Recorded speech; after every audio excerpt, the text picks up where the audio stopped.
CIO News. I am Khushbu Soni, a host for the broadcast and a contributing editor at CIO News.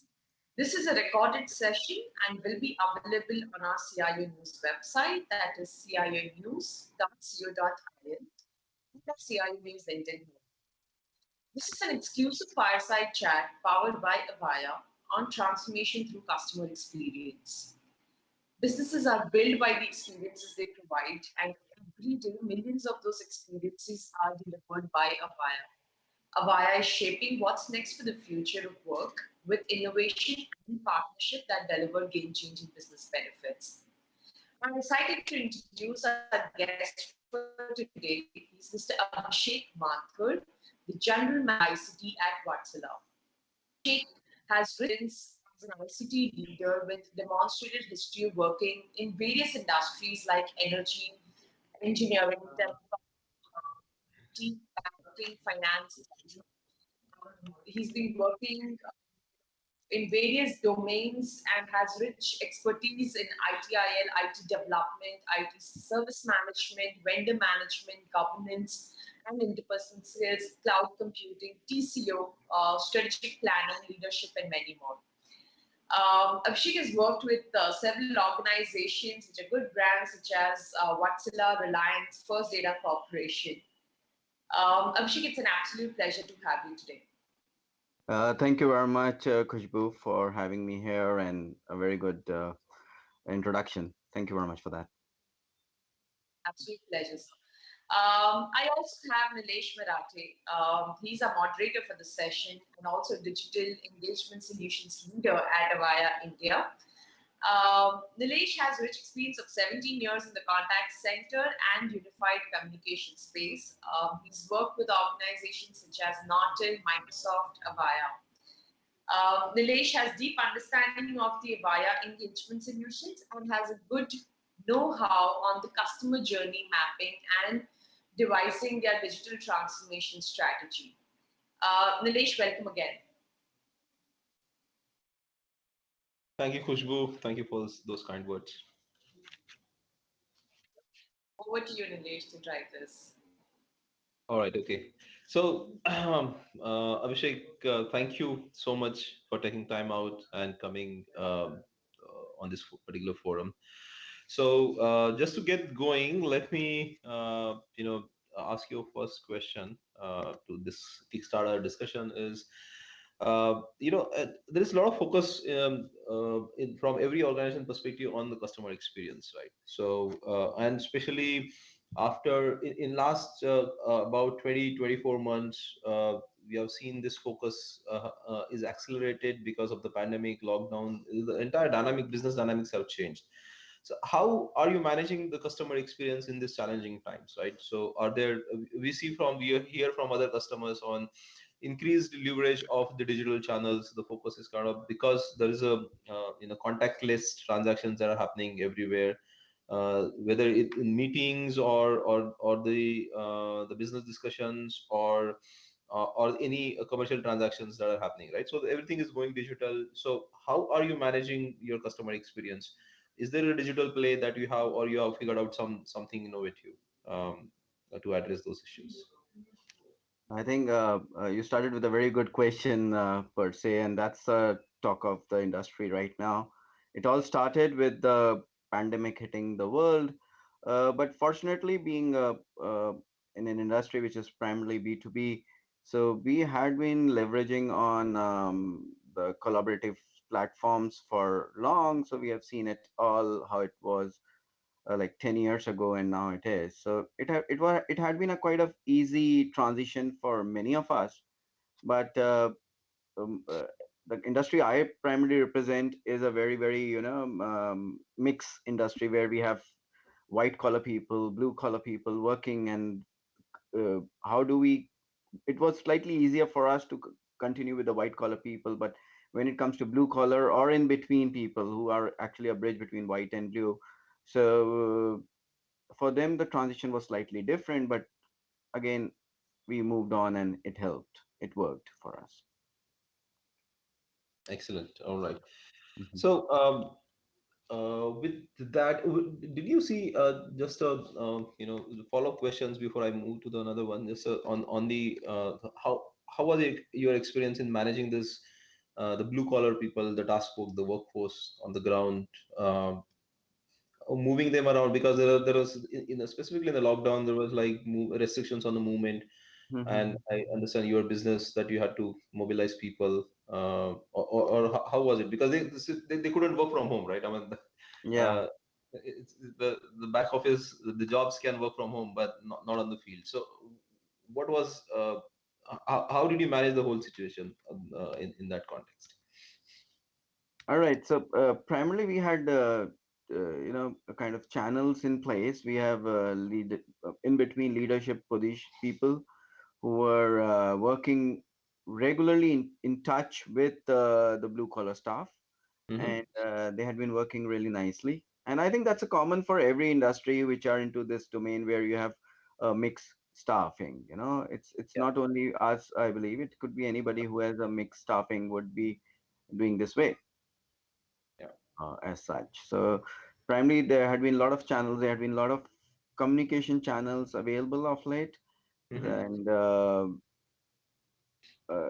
the people have also evolved. They're starting more or less smartphones have also reached the lowest possible levels. The bandwidths have improved, the networks have improved over the years, and that's how the connections had been in place and people had been communicating. Great. So you kind of think you manage by staying in touch with people Mhm. through various means, various Yeah, communication options are available, right? So I absolutely. think Mm. brilliant to do. Okay. So just a follow taking up on our earlier CX Mhm. discussion ahead on.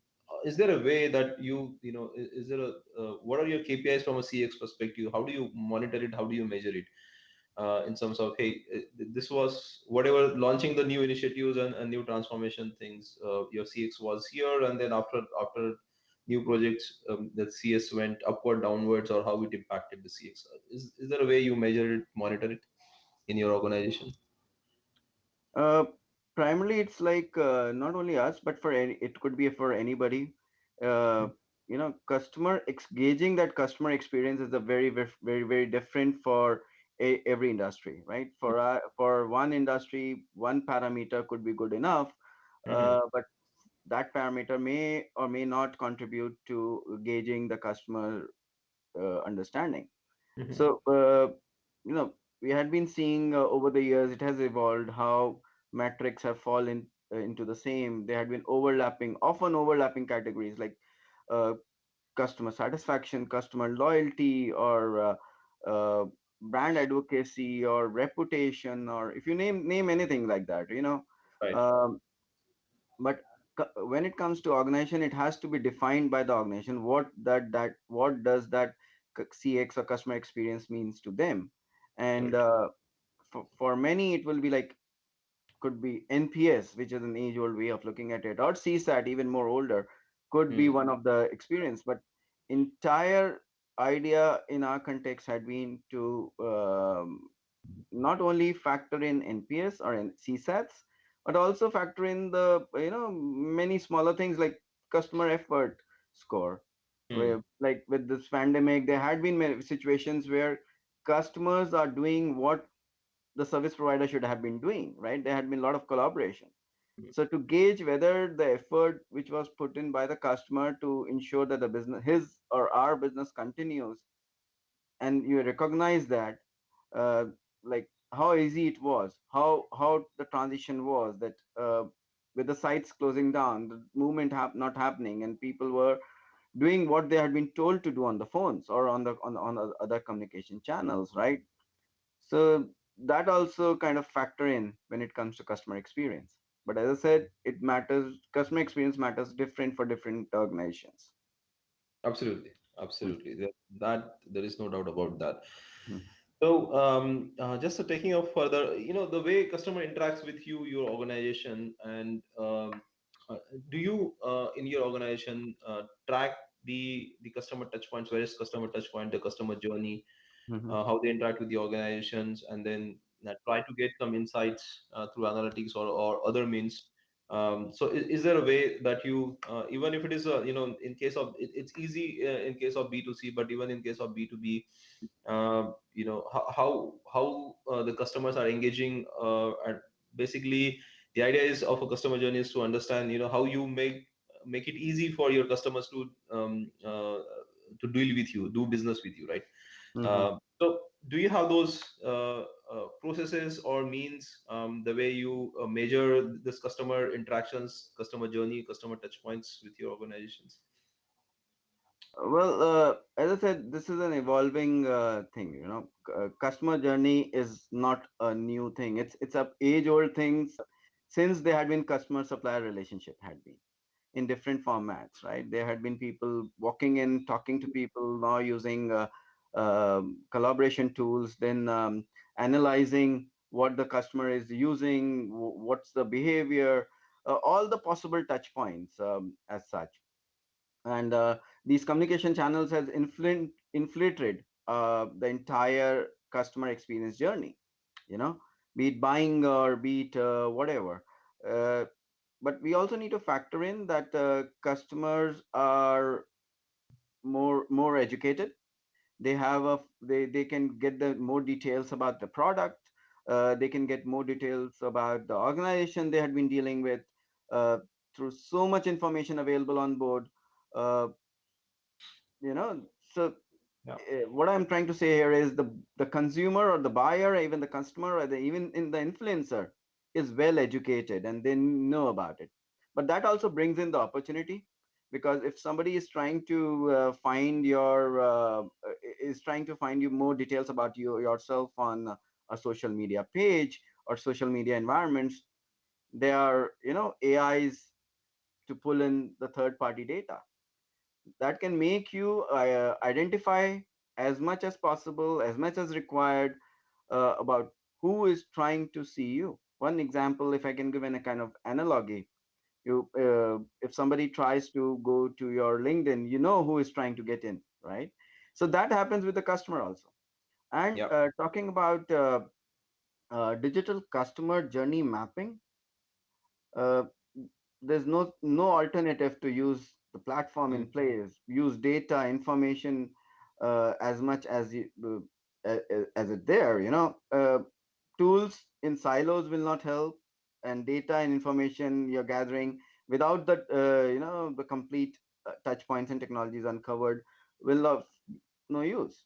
So Correct. actually, they are constantly evolving. As I said, there could be channels, devices, touch points, uh, whatever, all the interaction points where you're meeting, or customer is trying to reach you, or you're trying to reach customer in some way, has to be recorded and analyzed. And there AI points comes into picture.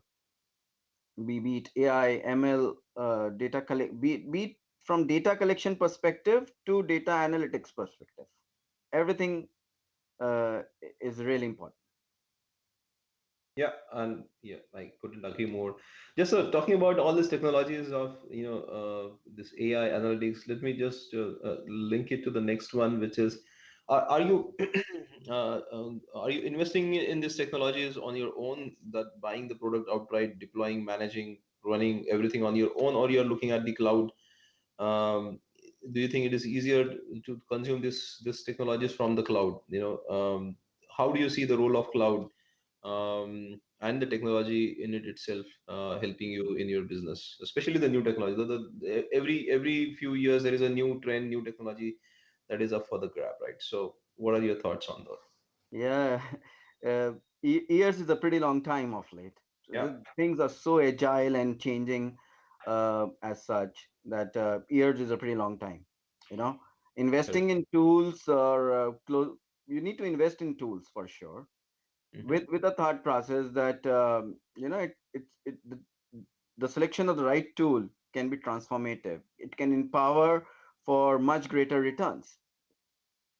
And True. the idea of picking up a tool should be to know, is that tool actually filling in those gaps.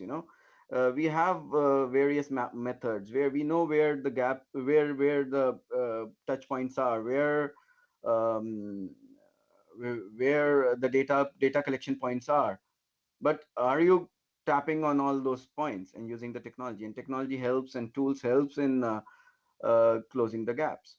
Third aspect, I believe, is on thinking from the customer perspective, because at some point everybody is a consumer, everybody is a customer, right? Rather thinking how you would like to meet the customer on their journey, how you will collaborate with the customer on the journey, think where they naturally want to meet you.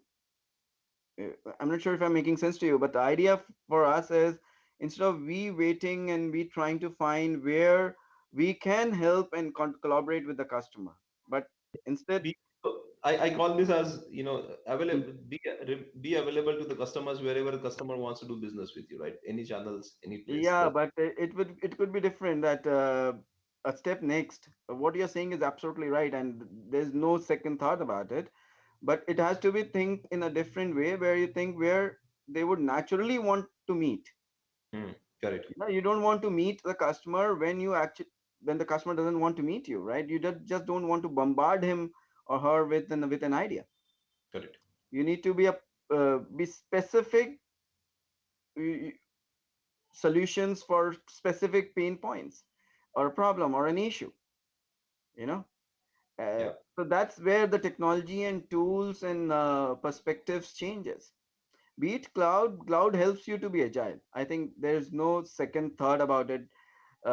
Agility, and when I talk about tools, you need to be agile, because you need to one size doesn't fit all. So one customer may have a kind of certain requirement, where one customer may like you to meet the point where he needs it, but other customer could be that they want somebody to do hand holding from the day they start. you know they are a go-getter as such, so you need to think out of box as such. yeah. I think that is rightly put. So before we conclude, just we are coming out of, or not really out of the pandemic. It's still in the middle of it. So and we were thrown into the lockdown last year in sometime in March, around 2020 20th or 25th March, that time. There was new for everybody. What was your experience? How did you manage moving people, moving employees to work from home, and at the same time managing the business, interact custom managing customers? So what was your experience? Just parting thoughts, so that some of our audience can learn from some things that you did, especially in your environment, just to manage the business and employees. Well, it was quite easy for us, because even before the pandemic has hit, we had been promoting people to work couple of days from their home offices, and that brings the background is that we are working from uh, stressful city, if I can quote unquote here, that people have travel stress. So we wanted to calm the people, and we allow them to work couple of days from their home offices as such. So it was a kind of easy transition for us.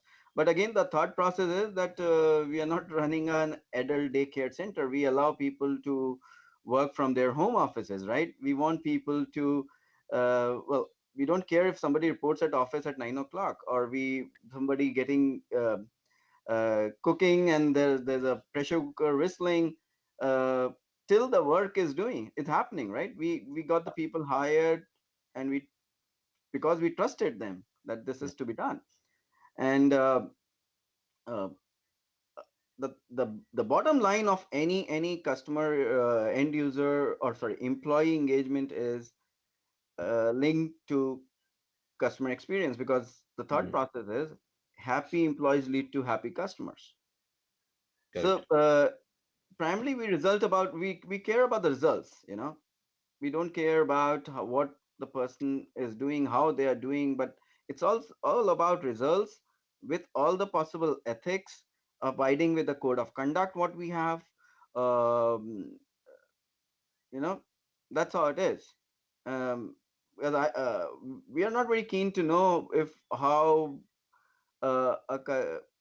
an employee is working, where he is working, or what is his challenges. But primarily, we want to help the employee to overcome those challenges, so that they can deliver what is expected.